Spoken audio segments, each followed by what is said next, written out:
Shalom, welcome back. So we're continuing on with our study of the Ebionites. They're also often referred to as Nazarenes or Nazareans.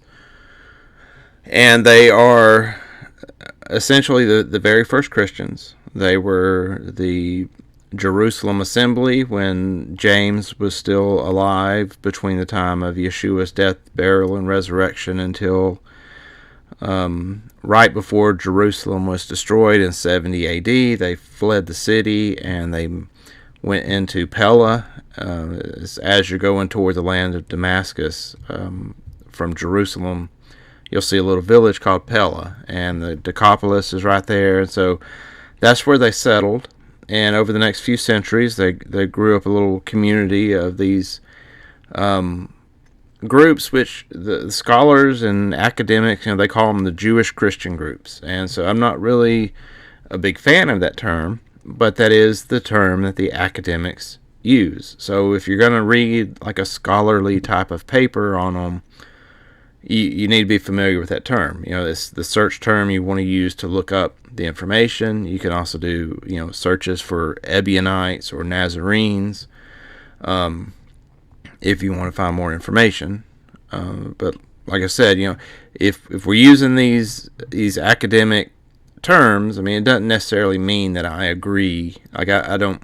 So there wasn't anything called Jewish in the first century. Like even the term Jew that's in the New Testament is translated from Judaeos, which just means Judean. It doesn't mean what we think of as a Jew today. And the majority of the Jews today are not even from the Hebrews or the tribes of Israel. They're mostly Edomites. If you really study out the history and the migrations of the peoples and such, you'll figure that out. If you don't want to do the research yourself, I've got a series, a playlist on my YouTube channel. Just click on the playlist and look for the one Who is Esau Edom, and it discusses that subject. But the matter at hand right now is who were the first Christians. So there's a few sources we're going to use. The first one is contained within a book that I put together. It's the Rock of a Sure Foundation. There is a link in the description where you can download a free PDF copy of this book. It contains the reconstructed Gospel of the Hebrews, which was the very first original gospel written by the actual Apostle Matthew.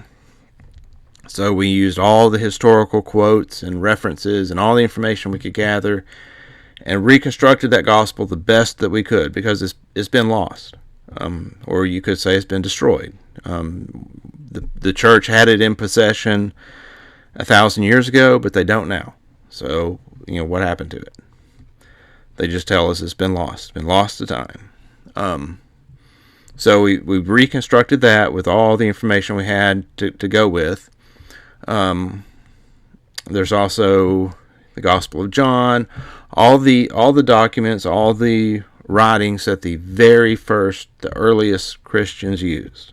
So if you've ever wondered what the New Testament would have been like if the apostate Saul of Tarsus didn't come along and hijack the message of Yeshua and twist it into something it never was, then this is your opportunity to find that out. Just download the book. It's free.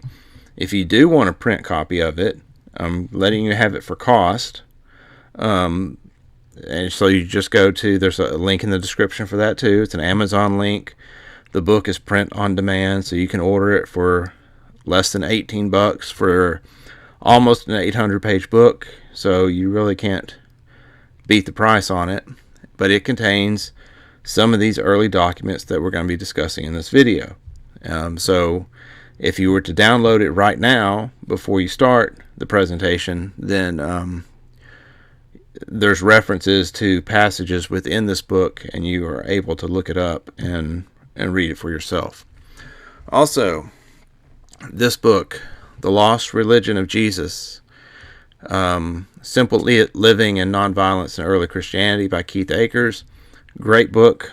It's a great companion to have to read along with the Nazarene Acts and the sermons of Peter, which is contained within the Rock of Assured Foundation, that previous book we looked at, which the Nazarene Acts and the sermons of Peter is teachings from the Apostle Peter that were recorded by his scribe, Clement of Rome. And so Mr. Akers refers to things that are said in the Nazarene Acts and in the sermons of Peter. So you can download Rock of Assured Foundation for free.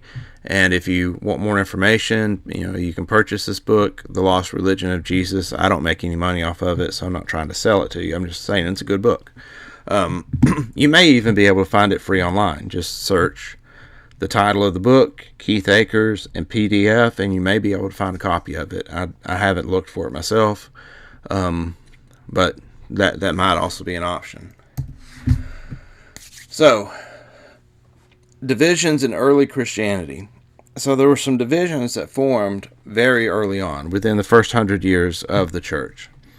The first one, I've already mentioned, the Nazarenes. Sometimes they're referred to as the Ebionites. Some sources refer to them interchangeably by that title. There also was some groups known as Gnostics.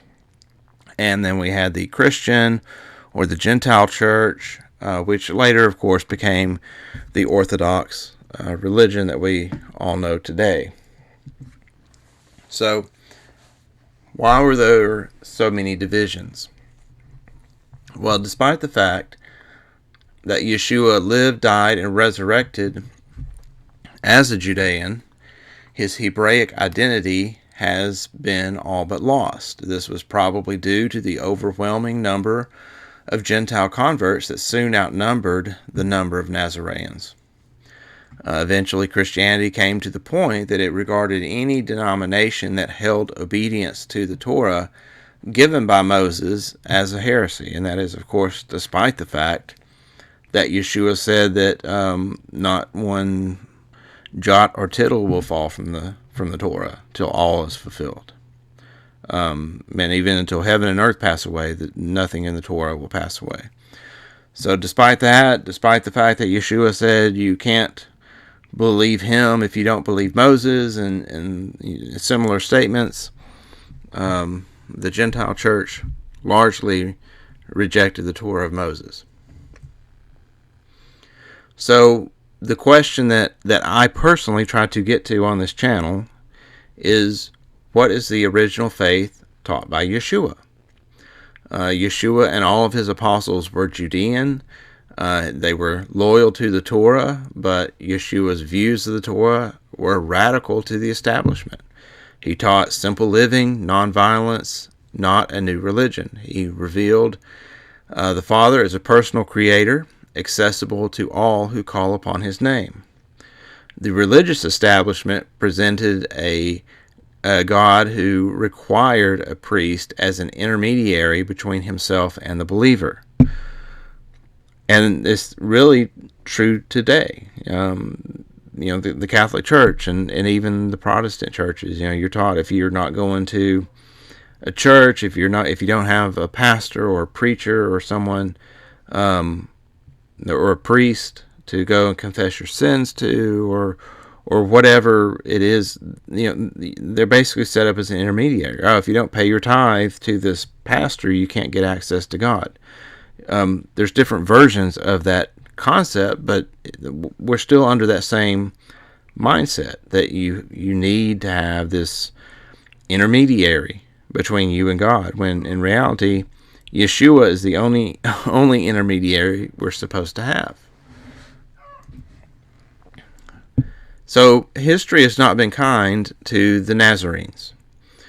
Saul of Tarsus portrayed them as narrow-minded legalists. The church condemned them as heretics. Modern scholars have largely ignored them. And the larger Gentile church drove out their teachings, and the core of Yeshua's message was all lost in the process. So what we're trying to do here is just get that back. And what was so radical that Yeshua was teaching that they ended up murdering him for it. So what did the Nazarenes believe about Yeshua? Well, first of all, they saw Yeshua as the true prophet who would lead them back to the original eternal Torah, the original law. Now, this doesn't mean, you say that Yeshua is a prophet and people get upset for some reason, despite the fact that in the Gospels he is repeatedly referred to as a prophet. For some reason, a lot of Christians get upset if you say that Yeshua was a prophet. He gave prophecies.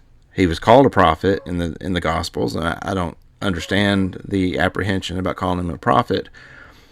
But the Messiah means anointed. So there's 3 anointings that we see in Scripture. There's the anointing of a prophet, the anointing of a king, and the anointing of a priest. Yeshua possessed all 3 of those anointings, so he was a prophet. If you deny that he was a prophet, then you're essentially denying his messiahship. So the true prophet is a title that the Ebionites referred to Yeshua as, and that was as opposed to a prophet besides him. So like if Isaiah, Jeremiah, some other prophet, they refer to them as prophets born of women. And the understanding is that Yeshua, being the Son of Man, he was the only prophet who had completely clear understanding. He knew the end from the beginning. All other prophets were limited in their ability to foresee the future or the past. Yeshua was different. He had a clear vision. He could see anything. He knew it all. So Yeshua taught that this original law included simple living and nonviolence against others. The original Yeshua movement sought to keep the Torah, the law, in a more stringent way than the Pharisees of its day, which is the opposite of what we're told in church. You're told that the Pharisees were the strict ones, and Yeshua wanted to relax the Torah. But what you actually see, every time Yeshua is arguing with a Pharisee about the law, he is criticizing them for not keeping it. And anytime he teaches on the law, he's expanding the commandment, making it like more all-encompassing instead of relaxing the commandment.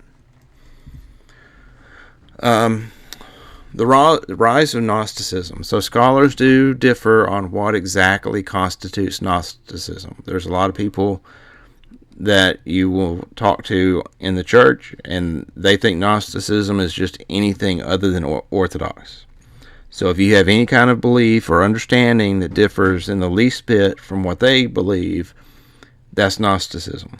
If you reject Paul, that's Gnosticism, when in reality, the Gnostics' teachings were actually based upon Paul, and the one really kind of consistent thing you see among the Gnostics is that they all believe Paul. So the scholars don't necessarily agree on it, but in general, the religious folk really get it wrong. So usually, Gnosticism involved a belief that the God of the Judeans and the God of Yeshua were 2 different gods. And you see that even in the church today. Like, the church has adopted a lot of Gnostic beliefs.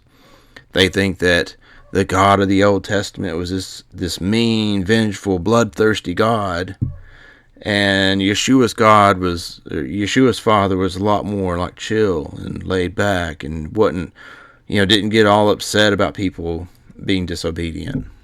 And so there's a lot of Gnostic beliefs that have made their way into the church. The world itself was seen as evil, the creation of an evil or incompetent God. And the most famous Gnostic was Marcion. Marcion was the first to create a canon of Scripture for the New Testament. He used a version of Luke's Gospel and 10 of Saul of Tarsus' letters.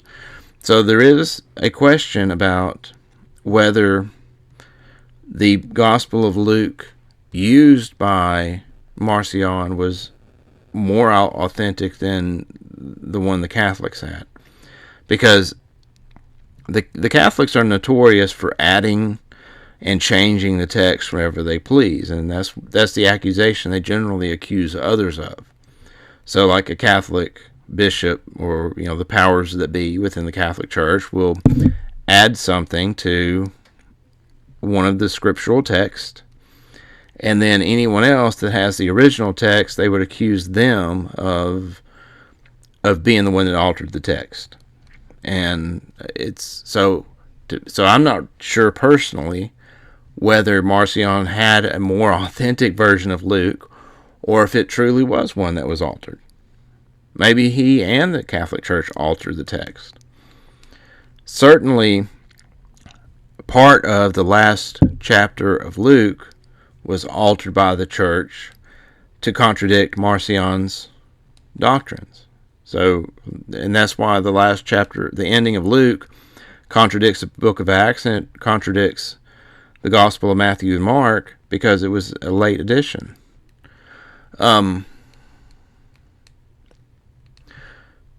So this is actually the origin of how Paul's letters got into the, quote, canon, end quote. Saul's letters were made popular because of Marcionism. And here's a quote from Gerd Ludemann. Gerd Ludemann, he was a German biblical scholar and historian. He taught first Jewish Christianity and Gnosticism at McMaster University in Canada from 1977 to 79, and then he taught the New Testament at Vanderbilt Divinity School from 1979 to 1982. And Mr. Ludemann says, without Marcion, there would have been no New Testament. Without this heretic, no letters of, and he said Paul, but Saul. No letters of Saul. So if it was not for Marcion, we wouldn't have his letters in the church today. And ironically enough, Marcion, he taught that Saul was a hero and was the only apostle who understood Yeshua, which that in itself is what the modern church believes. That Matthew, Mark, Luke, Bartholomew, John, James, these guys all got it wrong, right? The only one who knew the truth was Saul. Everyone else is wrong. Even Yeshua was wrong. Yeshua was wrong until after he resurrected, because they don't believe the stuff that Yeshua said during his earthly ministry.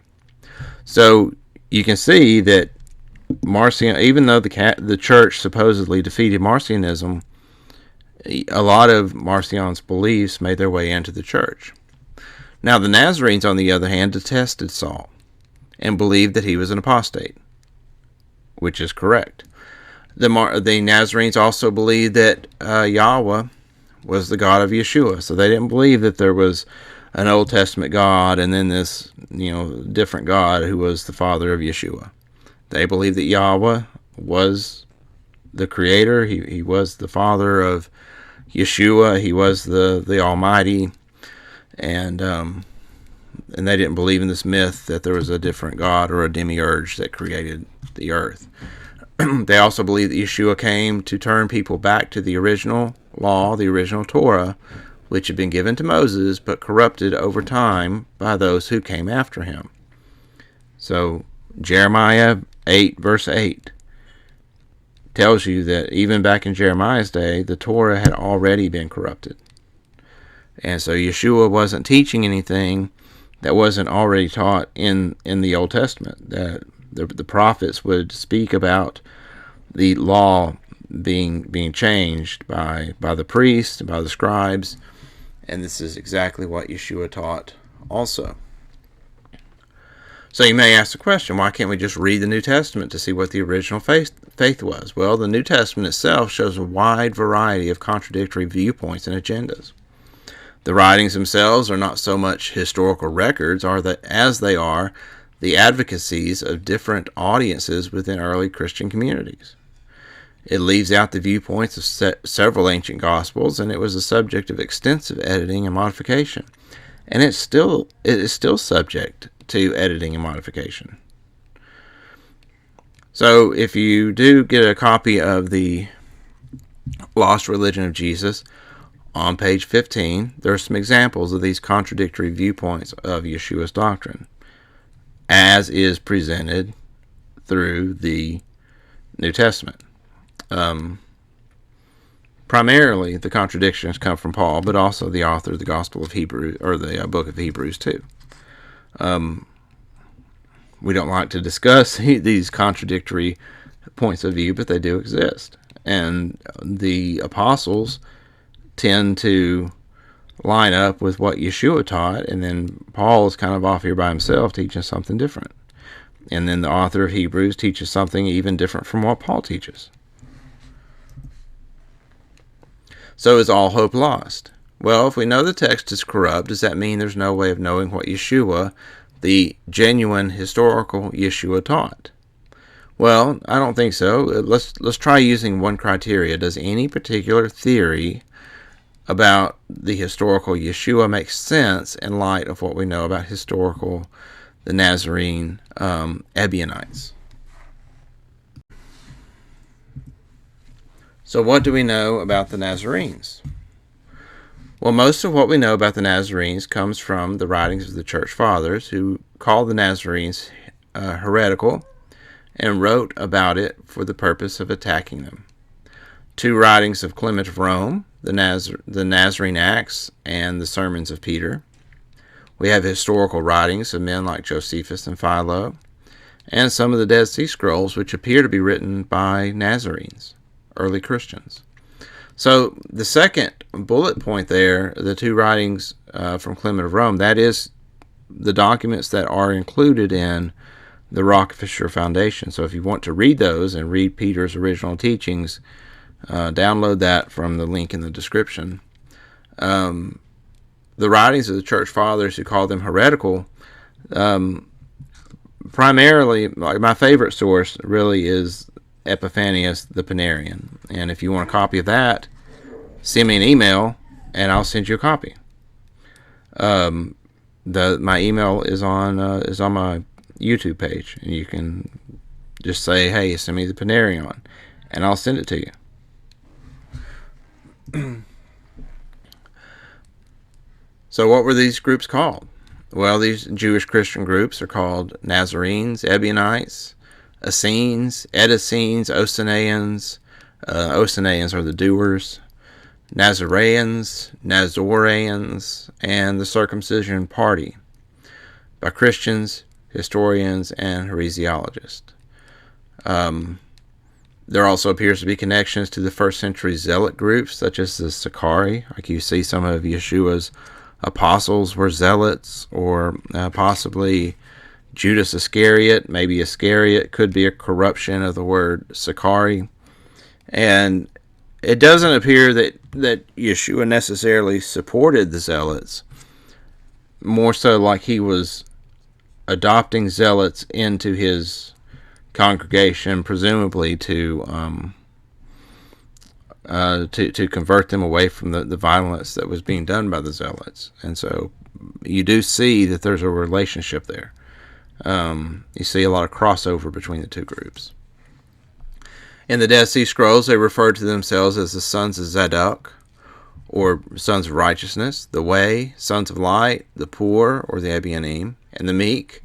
So compare these terms to what Yeshua and the apostles called themselves in the New Testament. You see the same terms being used.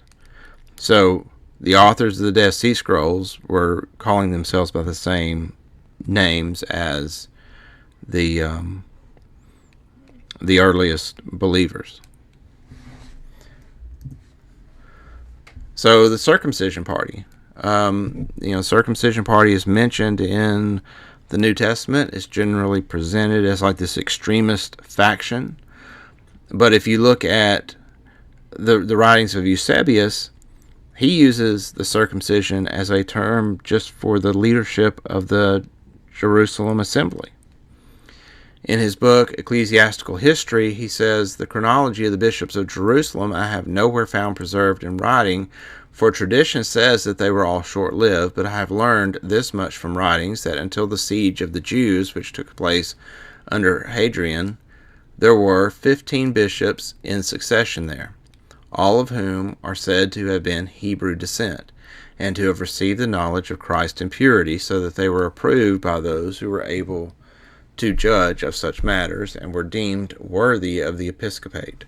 For their whole church consisted then of believing Hebrews who continued from the days of the apostles until the siege which took place at this time, in which siege the Jews, having again rebelled against the Romans, were conquered after severe battles.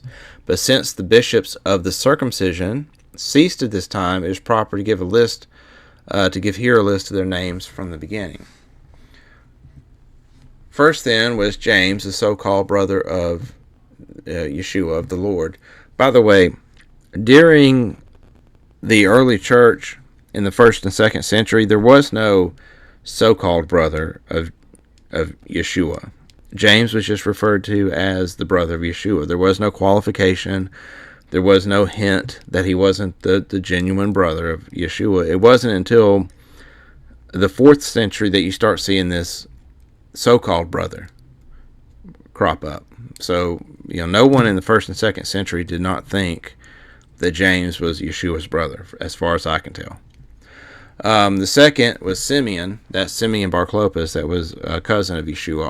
All these bishops are family members, the extended family of Yeshua.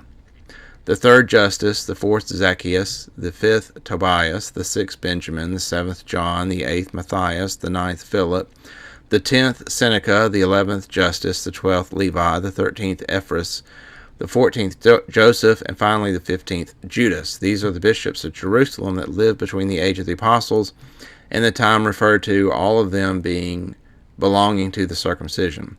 The 12th year of the reign of Hadrian, Xystus, having completed the 10th year of his episcopate, was succeeded by Telesphorus, the seventh in succession from the apostles. In the meantime, after the lapse of a year and some months, Emeritus, the sixth order, succeeded to the leadership of the Alexandrian Church, his predecessor having held office 11 years.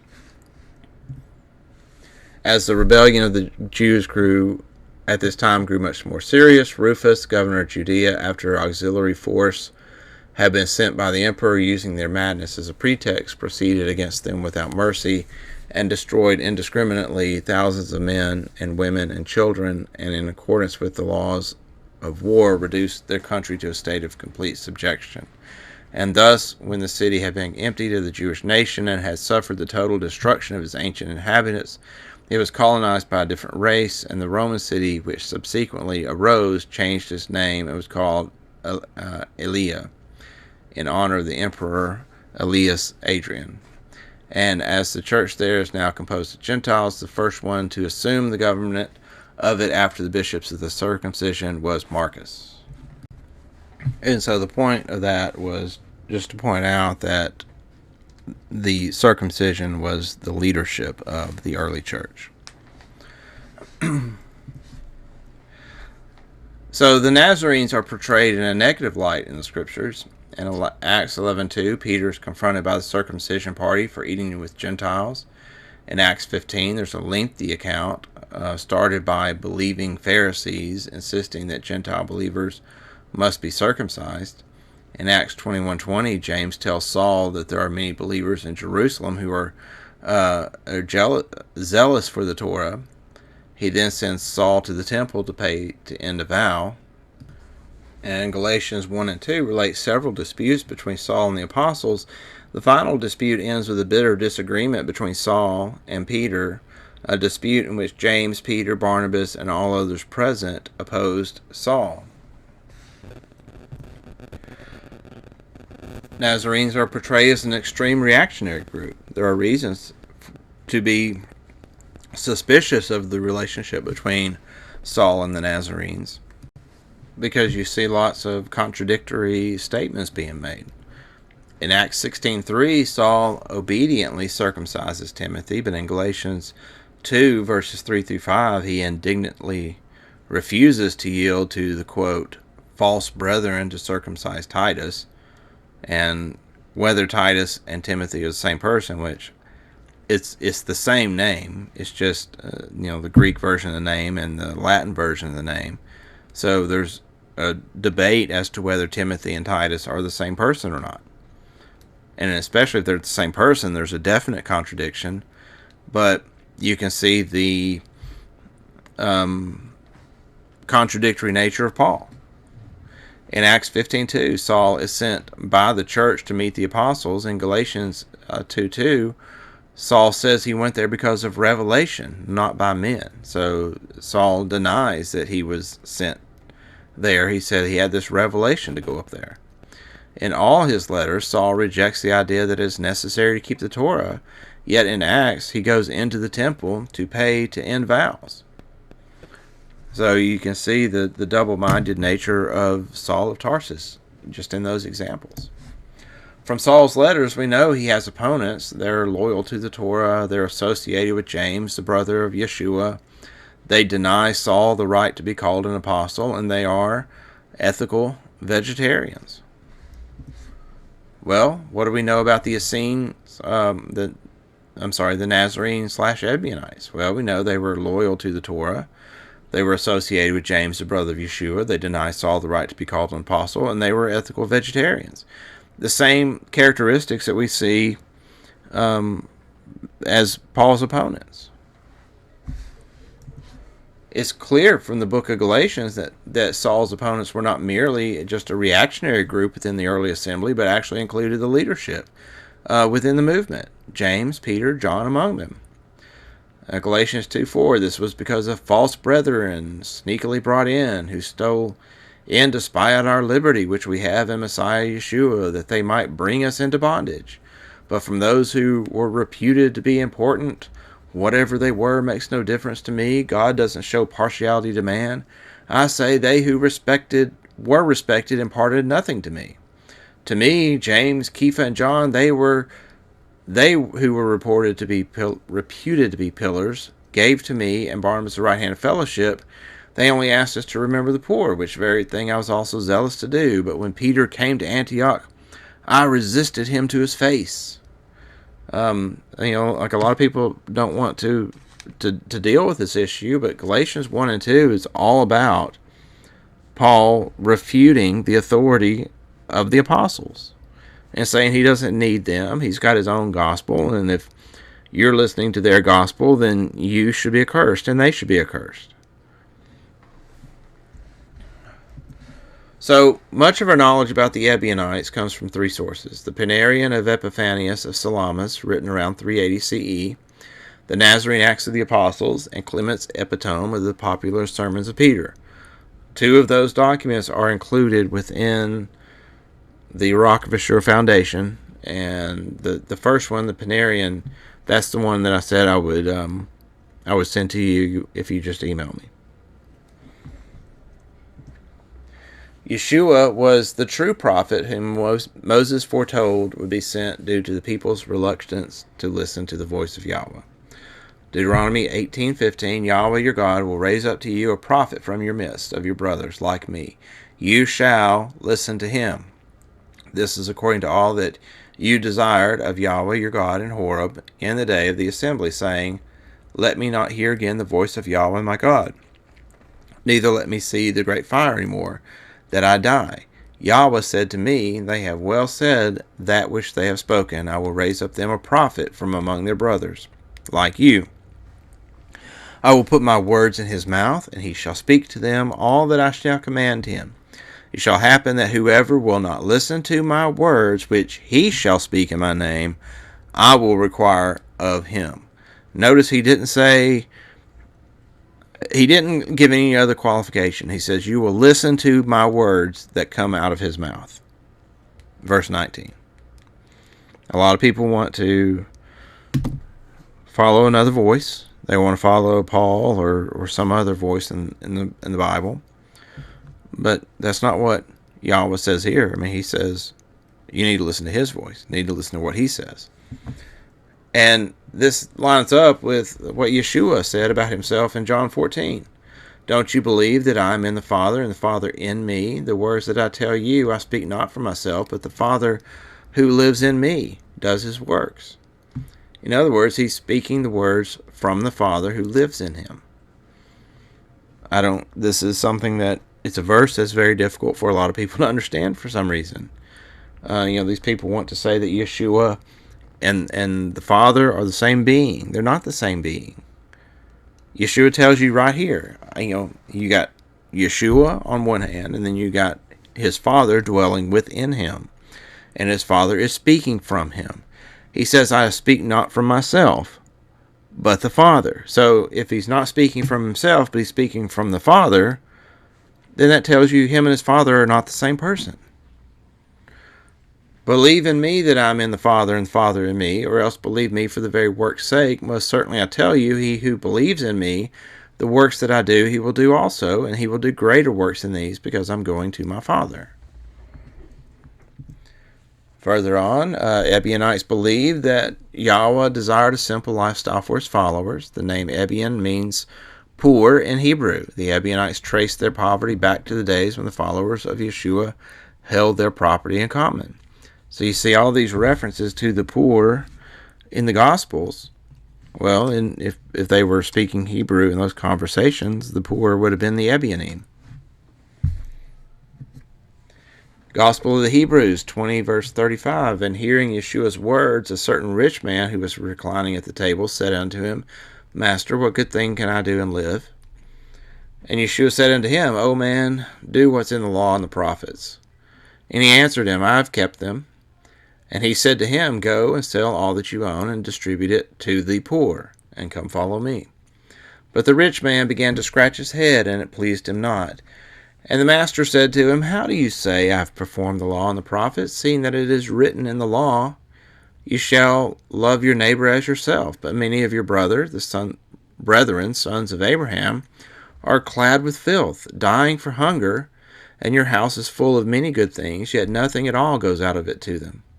And he turned and said to Simon, his disciple, who was sitting with him, Simon, son of John, most certainly I say to you, it is easier for a rope to go through a needle's eye than for a rich man to enter the kingdom of heaven. The Ebionites also believed that Yeshua condemned animal sacrifices. Gospel of the Hebrews 21:12, Yeshua entered the house of Yahweh and drove out all of those who sold oxen and sheep in the temple, and overthrew the money changers' tables and the seats of those who sold the doves. For a certain fiery and scary light shone from his eyes, which terrified them and put them to flight. He said to them, It is written, My house shall be called a house of prayer for all peoples, but you have made it a den of robbers. I came to abolish sacrifices, and if you do not cease from sacrificing, wrath will not cease from you. And from that time he would not allow anyone to carry anything into the temple. One of the true prophets in the Nazarene Acts and sermons of Peter was to end animal sacrifices and replace them with water baptism. Yeshua taught his followers vegetarianism. Epiphanius describes the Ebionites as vegetarians, and when questioned one of the Ebionites about vegetarianism, he simply told him that Christ revealed it to me. You can read that in Panarian, chapter 30, 18:9. In the Nazarene Acts and sermons, vegetarianism is strongly connected to the rejection of animal sacrifices and is required for all the followers of Yeshua. And here's a quote from Eusebius in his Proof of the Gospel. It says, And consider the character of the disciples of Yeshua. From the men as they stand, surely any sensible person would be inclined to consider them worthy of all confidence. They were admittedly poor men without eloquence. They fell in love with holy and philosophic instruction. They embraced and persevered in a strenuous and laborious life, with fasting and abstinence from wine and meat, and much bodily restriction besides, with prayers, intercessions to God, and last but not least, excessive purity and devotion, both of body and soul. Eusebius, Proof of the Gospel, Book 3, Chapter 5. The Ebionites believe that Yahweh has one Torah for everyone. The Ebionites believed that the distinction between Judean and Gentile had been abolished for believers, and that all should follow the universal and eternal Torah. So if you have a copy of the Gospel according, or the Rockefeller Foundation, you can confirm this. Look in Sermons, Book 8, Chapter 10, and Nazarene Acts, Book 5, Chapter 34. Ebionites believed that the Torah had been corrupted with false text. This controversial belief is heretical both to Orthodox Judaism and Christianity. They believed that the Scriptures had been corrupted by additions to the Torah. These corruptions included animal sacrifices or anything that painted Yahweh in a negative light. And Peter speaks about this at length in the Nazarene Acts. In fact, he starts it in the very first book, one of the very first lessons he gave to Clement. Ebionites believed acts of violence and aggression is forbidden in the Nazarene Acts in Book 1, Chapter 71. When they are attacked by Saul in the temple, the Nazarenes do not defend themselves with violence. And later, in Book 3, Chapter 24, Peter states his opposition to war. In the Didache 16:1, written by the apostles, we are commanded to arm ourselves for protection. And it is certainly possible they didn't defend themselves in the temple because they were in the house of God. But any type of aggressive violence where you're not defending your life is strictly forbidden. Messiah had already appeared many times. The Ebionites felt that Yeshua's life was neither the first nor the last appearance of the Messiah. According to Epiphanius, the Ebionites believed that Messiah was Adam and appeared to the patriarchs. Messiah usually refers to Yeshua, but can refer to any anointed one.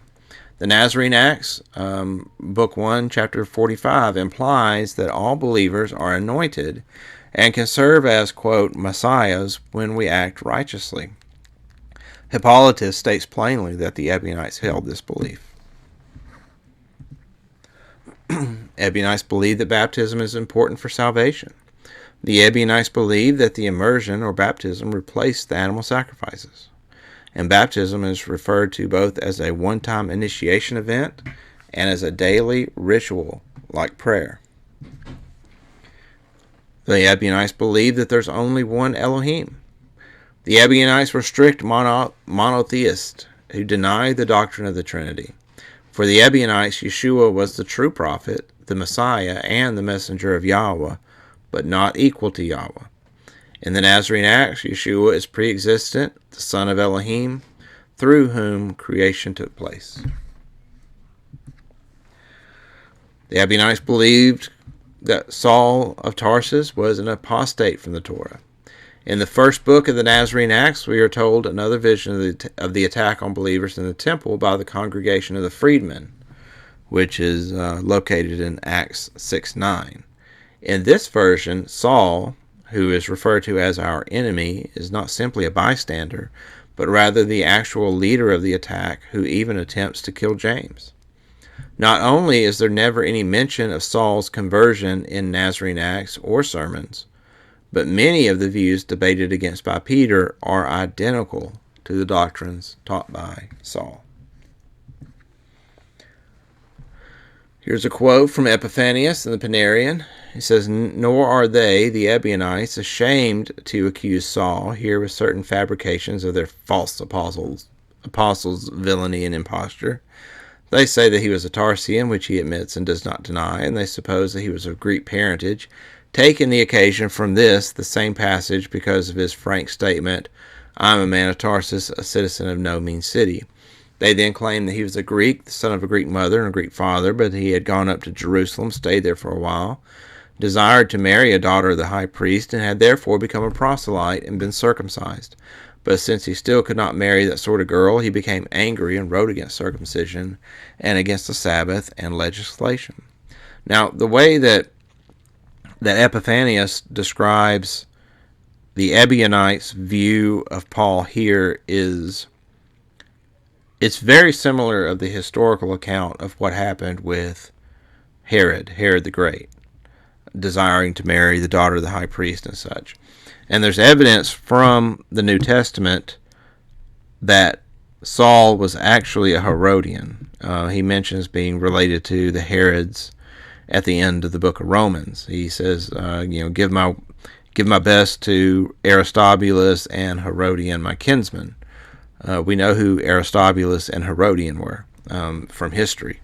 And so, if they were Paul's kinsmen, it's possible that what Epiphanius is hearing here is not really about Paul so much as it's about Herod, and that the Ebionites were trying to tell Epiphanius that Paul was a Herodian, and either Epiphanius didn't understand what they were saying and got the details mixed up here in his writing, or maybe he just purposefully didn't repeat it correctly. But I think what the Ebionites are saying here is that they were describing Paul as being descended from Herod. The most notable difference between the beliefs held by the Nazarene Ebionites versus Christianity, Hebrew roots, and Messianic Judaism is the difference in the way the Torah is viewed. Not only is obedience to Torah important to salvation, the Ebionites believe that Yeshua taught a more strict observance to the Torah. This stands in stark contrast to Saul, who views Torah obedience as unnecessary or even harmful. And this is not just what the Ebionites believed, it's what you see portrayed in the Gospels. Yeshua is constantly teaching a stricter observance to Torah and criticizing the Pharisees for being lawbreakers. But you can see the power of propaganda, because the church tells you that it's the other way around, and 99% of the people believe it. For the Nazarene Ebionites, it wasn't enough to help the poor. You had to become poor. You didn't just have to abstain from murder, but you had to abstain from killing, except in self-defense. And this includes killing animals for food or sacrifice. They did not interpret the Torah through the lens of rabbinic Judaism. They interpreted the Torah through the eyes of the person who gave the Torah to Moses, Yeshua. We have more information about the Ebionites than any other Jewish Christian group. In the earliest writings, the Ebionites are mentioned more than all other groups, and the differences in their doctrines is often unclear. Epiphanius states, for instance, many of the groups were of the same school and were vegetarian, kept the Torah, rejected animal sacrifices. It's difficult to really identify differences between these different groups. They all sound the same the way Epiphanius describes them. Based on the descriptions by Epiphanius and statements made by Jerome and Theodoret, the Nazareans and Ebionites are the same group. When attempting to uncover what Yeshua taught his apostles, the best source of information is the records we have on the doctrines of the Nazarene Ebionites. So, for further study, this book, The Dead Sea Scrolls and the First Christians by Robert Eisenman, is a terrific book. It is no longer in print. You'll have to buy a used copy on Amazon, but it's a terrific book. It has translations of several Dead Sea Scrolls in the back of it: the Community Rule, the Damascus Document, the Habakkuk Pesher, and it's Eisenman's personal translations of it, of these documents. But not only that, he makes the case for the authors of these scrolls being the early assembly under James. And Mr. Eisenman wrote a second book, James the Brother of Jesus, and it's a much, much longer version of this previous book here. So this book is phenomenal. I would recommend getting this one first, so that way you have the translations, and if you want more information, then go with this one. This is like a 1,000-page book, and it is, you read this book, you will have like a college degree in James the Just. It's a terrific book. But it is very, very long, very long. The Panarion of Epiphanius, like I said, I will email it to you if you email me and ask. I'll send it to you for free, or you can pick up a used copy of it pretty cheap. You can probably find a PDF copy online. That's how I got my copy. Also, Rock of Assure Foundation. This is my personal book that I put together. The writings in it are not mine, aside from a short letter I included, but it's all early writings of the church, of the apostles. And you can pick it up for less than $18 in a print copy, or you can get a PDF for free at the links in the description.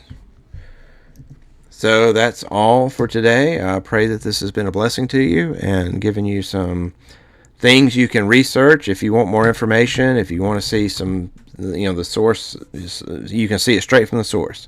You can look it up in these references. You can find the actual words of the apostles in the Rock of Assured Foundation, and you can confirm the things that I'm saying on here.